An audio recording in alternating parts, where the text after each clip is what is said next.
to Sugar Coated. I'm your host, Adrienne Garland, the CEO and founder of She Leads Media. For far too long, women have been conditioned to sugarcoat their words, their actions, and the way they show up in the world, and to conform to certain cultural norms and ideals. This is inherently designed to keep those who are outside of the norm from gaining power, prestige, wealth, and influence, preventing more women from being recognized and respected as the powerful leaders that we truly are. Join me each week as we dive into raw conversations with remarkable, uncompromising, and inspirational women that will encourage you to strip away your sugarcoating and move boldly in the direction of your magnificent dreams. Hi, everybody. This is Adrienne Garland, and welcome to Sugar Coated. I am so happy to be able to introduce my guest today. Her name is Jill Katz, and she's the founder of Assemble HR. Jill is an expert communicator, and she also teaches people how to communicate with hashtag candor, courage, and care.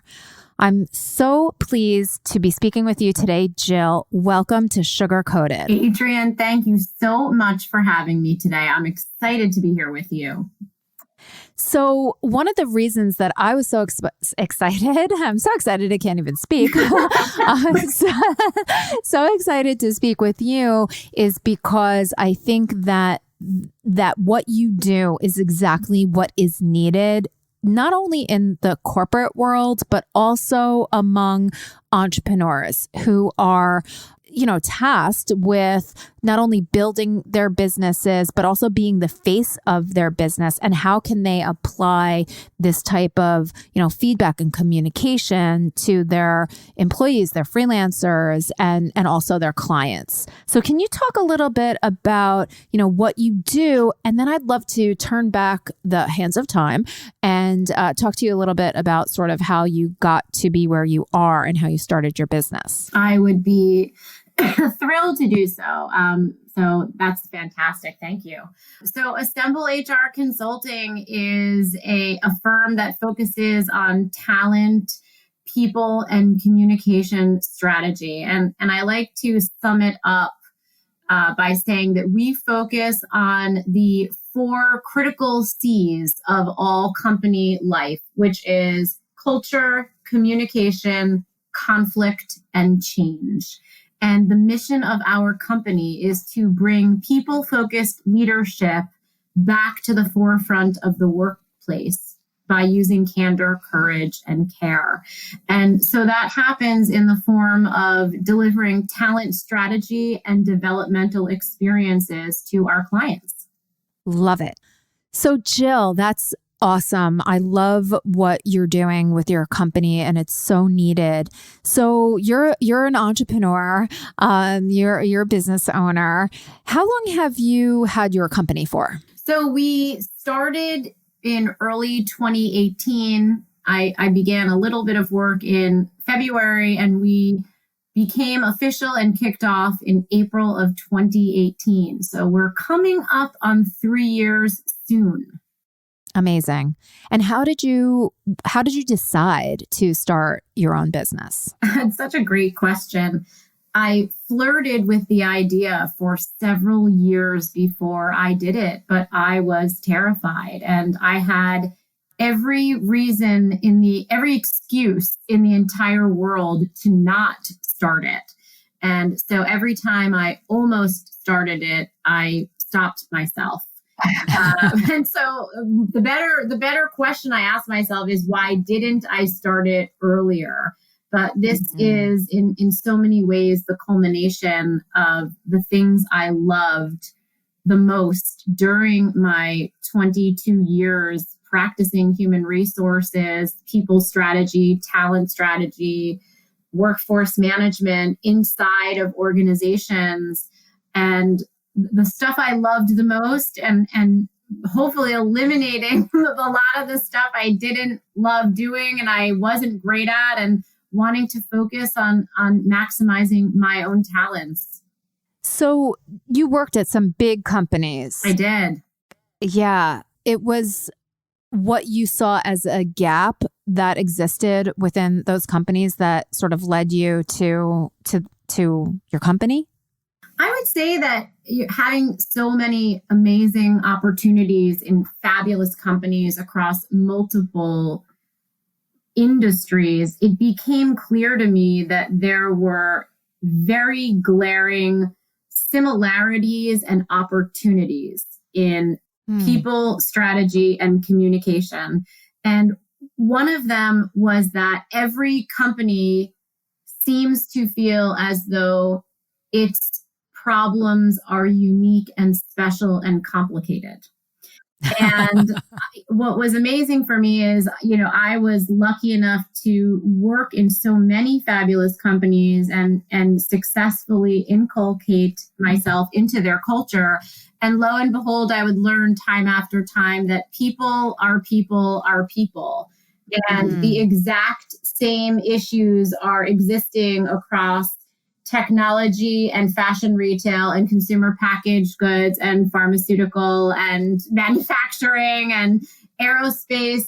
And so it was really interesting to me that the same types of things are happening for people, because when we leave our jobs, and we don't even leave our jobs anymore because we don't even go, right, we all go back to our lives and we deal with the same types of challenges. And so to me, it was less about the gaps that I was seeing and more about the opportunity to bring very similar aligned solves across people, organizations where people wanted to do the same thing to fix their culture. And I love that. I mean, I was in corporate for many years before I became an entrepreneur. And even as an entrepreneur, your clients are corporations many times. And what is it about communicating in this, corporate world that is so challenging? And why do people feel like they can't be genuine and candid and also kind? What's going on? This is how the candor, courage, and care model got built. And it's one of the simplest and most complex topics I've been able to dive into over the past several years of my career, both internally in corporate organizations and then in the work that we've done in Assemble HR. And it's really amazing. It is industry and level agnostic. And what I have really come to discover is that as human beings, we grow up and engage with and benefit from feedback everywhere. And social media is a feedback market. Everything we do is feedback, but then we come into our workplaces and we get scared and our feedback mechanisms get limited and we shut down. And what happens is we hold back, and the reasons we hold back are what we call in our model valid excuses, which by definition is, a conundrum, because the word valid and the word excuse do not belong together. And that's why we call them valid excuses, because they are in fact valid. And when we ask people what is holding you back, we get the same answers no matter who we're talking to. People don't want to be 1,000% candid in their workplaces. And the reasons are, I don't want to hurt someone's feelings. I'm not sure if it's my place. I don't quite know how to say it. I don't want to get in trouble. I don't want to risk my job. I don't have the time. And we have a list of these excuses, which are, first of all, valid. Right. It is, in fact, valid to not want to hurt someone's feelings. Of course. It's very justified to fear to lose your job. It's absolutely valid to wonder if it's your place, if there is a hierarchy that exists in an organization. And so all of the reasons that we hear we acknowledge that in fact, yes, these are good reasons that people hold back in the workplace. But at the end of the day, if we had the confidence and the skills, they're excuses. They're just excuses, because if this same person and this same situation were happening outside of your employment, there's a better chance you'd share the insight. And so there's, right? I was like, I'm ready to jump in, because I would say to myself so often in corporate, if I was sort of out on the street, or this was, or at home with my family, like I would have no problem saying X, Y, and Z. And it's not that it's hurtful. It's just, this is how I feel. This is how I see the situation. Please explain. And in corporate, and it's all in our minds, but I felt that I didn't have the position, the power, or I don't know, the credibility, who knows, what it was, to be able to almost be my authentic self. Well, there you go. So that is how our program and our model was built, because what you just shared, and thank you for being so authentic, is representative of how almost everyone feels. There are so many barriers that exist in our work lives. And so we do hold back. And the candor, courage, and care model is what I hope will help to really transform the corporate world and help us see that the very same people that we're not being authentic with inside of our work environments go home and they are people. Yeah. We're all just people. And so if we could be completely authentic and receive insights and share them back, we would have so much more productivity, less anxiety in our work lives and therefore our home lives. And so it's about sharing feedback with candor, courage, and care. And the model is different from other models, mostly because it requires that all three components be present, be equal, but all the time. And so there are models out there that talk about being courageous, and there are models that talk about the importance of candor. And there are models that talk about how important it is to be caring and empathic. But the key to the 3C's is that all three have to be happening all the time consistently. And if it's only one or only two and you're missing a third, it doesn't work. Yeah. I love this so much. For me, I feel like it also transcends corporate, right? This is a model that can be applied in your life. And to me, I feel like your mission is to sort of bring this type of genuine care and courage and candor to all relationships. And I think at the end of the day, that is what we're here to do, is to build relationship with one another so that we can help each other. You couldn't have said that better, Adrienne. That if we had the bingo bell, I'd be ringing it right now, because yeah, exactly right, which is, this isn't about work, it's about people. Yeah. And so yes, this is not a how to share feedback at work model. This is a how to improve your relationships with other people model. And it works at work. It works with your best friend and your partner in love and your children and your dog trainer and your pharmacist and the person that's helping you install your window shades and everyone. Have you written a book? There's the question. And so the answer, the process is underway. Amazing. Yeah, because I'm just like, okay, I need to read your book. The process is underway, and Candor, Courage, and Care is trademarked. Yes. Oh, I'm so proud of you. Thank you. Thank you so much.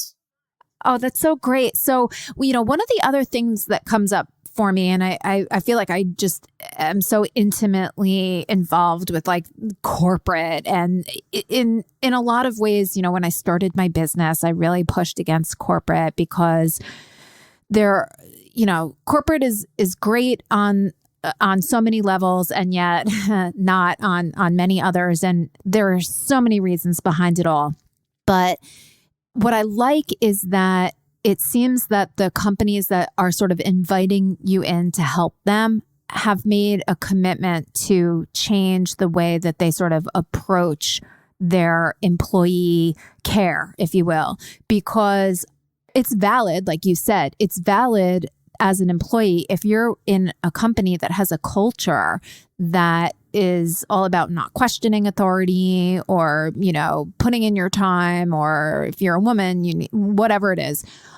So the other element I would say is that the company, another couple of C's, the company also has to have a commitment to this like communication.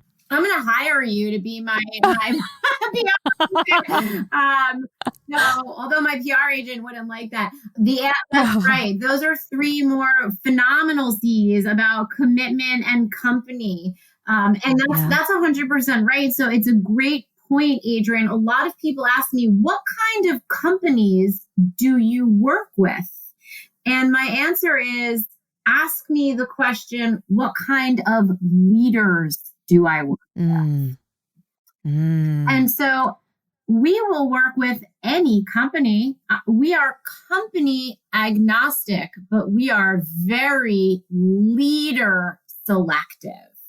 I love that so much, especially she leads. And I just had a conversation with another incredible woman that runs the global leadership group at the Ritz-Carlton. And we talked all about leadership and how, in today's world, you almost need a different type of leadership that's much more humane and humanity focused. You two should get together. Oh, I love it. That would be fun. You'll have to connect. She's awesome. Yes, I definitely will. But yeah, I can see that it's really the leader that has the vision and that vision for change. And I also think that, the way that companies were and the way that they came to be, they were created in a different type of world and a different type of environment that maybe required a different type of leadership. But as we've sort of evolved, we do need different type of leadership and leaders. And I think we're also learning what that leadership is and how to be that type of a leader. That's right. And there are wonderful, progressive, brave leaders inside of old, stodgy, non-moving, inert organizations who are ready to innovate. And there are also stodgy, inert leaders inside of progressive organizations that are not ready to innovate. And so it's so important for us to be careful about automatically judging organizations and saying, oh, this company, they're not progressive instead, I really make decisions once I've spoken to a leader, because some companies will bring in leaders who are movers and shakers, and those people have a mountain to move. And some organizations are moving and shaking, and they've got leaders that are holding them back. Yeah. So That's a really big, to me, that's a huge differentiator. And so we are really, really focused on picking teams and leaders that want to be the penny in the pond. Oh, so good. What a great visual I just got when you said that. Just the dropping in and the ripple effect across that pond. Yeah. Amazing. So good. So without giving away, any type of a company or client, without naming names, what is one of the, biggest challenges that you faced in your business I guess here's even another question. Have you always been able to sort of be successful in taking these leaders down this path? What are some of the like biggest obstacles that you've faced? Well, I mean, those are great questions. We face obstacles all the time. I mean, I think one of our common obstacles is that we are brought in. We're almost always brought in at a time of massive change. There's a transition going on, and people need our help to manage communication change or culture change. There's a new leader, or there's a massive culture renovation happening, or Right. something needs to be communicated, or there's something very good happening and they want to put culture together, or a conflict that we're going to help people manage through. So we usually get the call at either a time of difficulty that needs to be managed through, or a time of newness and excitement, and they want us to help them put together a plan to make things great.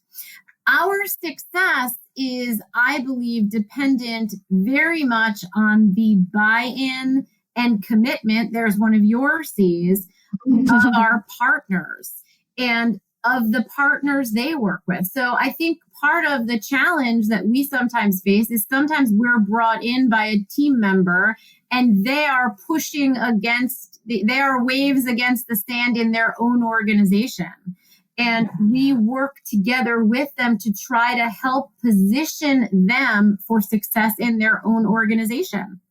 And where I get to bring a lot of empathy and experience to the plate is I was in a head of talent, head of human resources job for 20 something years. Yeah. And so I was the person who sat in that chair. And who understands everything about those politics and what it's like to need to sell challenging, progressive, different ideas in a cross-functional table or a boardroom, and to be spending money on these types of things. But it's not always easy to explain to a group of cross-functional partners or a leadership team that everything's going to be done in a different way. Yeah. That's not always easy. So that can be hard. Sometimes people are coming and going, and that can be hard. We have a client, and it's not uncommon for us to be brought in after a major leader has been exited, and a new CEO or president will bring us in to help build the culture. And so there's often pain or residue that needs to be managed through, and that's very natural. Yeah. So there's a lot of challenges, and we need to bring empathy to the table. There's that care. Yep. And so once again, it is full circle right back to candor, courage, and care, and making sure that people are getting the truth. We're not waiting. Grown-ups want to be treated as grown-ups. They want to know what's happening, why is it happening, and they want to be treated with respect and care. Yeah. Hallelujah. What advice would you give for somebody who's just starting a company? Many times, I actually teach a class at NYU Tisch Center for Hospitality. It's an entrepreneurship and business plan development course. Fun. I love it. Love the students, but it's funny in sort of getting into the business plan. Yes, we talk about people and staff and, what we need to help us execute our vision and all of that. But there is no section in sort of when I'm thinking of the framework that we use that really talks about culture, and how do you care for your employees? Like, we don't talk about that. We just talk about the function. And so what type of advice would you give to anybody who's starting a company on how to really start thinking about this from the very beginning? I think the advice I would give is think about this from the very beginning.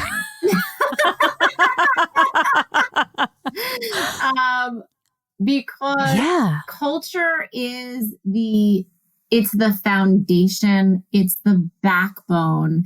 And at the end of the day, culture is how we feel, how we communicate, what we look back on, how we measure, how we pay, what we expect, how we make decisions, how we solve conflict. It's literally otherwise known as how we live and how we do. And Yeah. so to build a business of any kind or a process of any kind without that defined, the fun part about culture is that if you don't define it, it defines itself. Yeah. And so what I often say to people, we come in and people will say to me, we don't have a culture, and so we want to build one. And I say to them, unfortunately, you do have a culture. Yeah. Because when you don't build a culture or work to define it on your own, the culture builds itself. And so you then have to go back and find out what it is. Yeah. Oh, and if you're the one that's saying we don't have a culture, then you definitely are operating in blind spot zone. Amen. Amen. So Yeah. culture exists on its own, and you get to decide how much you want to shape it. Mm. You have inspired me to add a line in my class, in my business plan, and really even have discussions around this because, we talk a lot about building businesses that are, they do something for humanity, they're sustainable, they are good for the planet, they build community, all of this stuff. And it's so good. It's like such great stuff. But for me, it was something that I didn't even consider relaying. And I'm going to be adding that as at least a mini module in my class. So thank you so much for that. Well, you asked so many wonderful questions. I commend you. And I think that every student who has the opportunity to be in a class with you probably leaves with so many pearls of wisdom. So I'm so glad that I had a chance to talk to you. This is awesome, Jill. How, if there are companies out there that are listening, which I would really, really love as I build the Sugar Coated podcast, but how would they be able to, just get in touch with you and see if that type of a leader is a good fit for you and your company? So I am eminently findable. Our company website is hrassemble.com. And I am on LinkedIn at Jill Katz, and we are on LinkedIn at HR Assemble. And I'm on Instagram at Jill Katz and HR Assemble. And I think that's it. So pretty easily findable. Thank you so much. And when your book comes out, would you please let me know so that number one, I can buy it, and number two, that I can tell everybody else that I know to get their hands on it as well. That's so nice. I will, and I will make sure that you get one of the very first free copies. How's that? Oh, perk of podcasting, right? That's right. Right here. That's right. Oh my gosh, Jill, thank you so much. And do you also sort of write any thought leadership type of articles or I saw that you were also a co-host of a podcast, but I'm not sure if you're still doing that or not. So my podcast is over. I was part of the HR Leaders Live podcast for a couple of years, which was a fantastic experience, but we got a little too busy. But we have content all the time, which is also on my website, some stuff sometimes in the journal and otherwise. And we also offer now, in addition to our private learning experiences with our clients, we're now trying to offer open enrollment courses to many of our learning experiences, such as the Candor, Courage, and Care Masterclass, a short version, which are all, you can register online for our classes, and they're all listed on our events page on our website. Awesome. I am going there right after we hang up and signing up.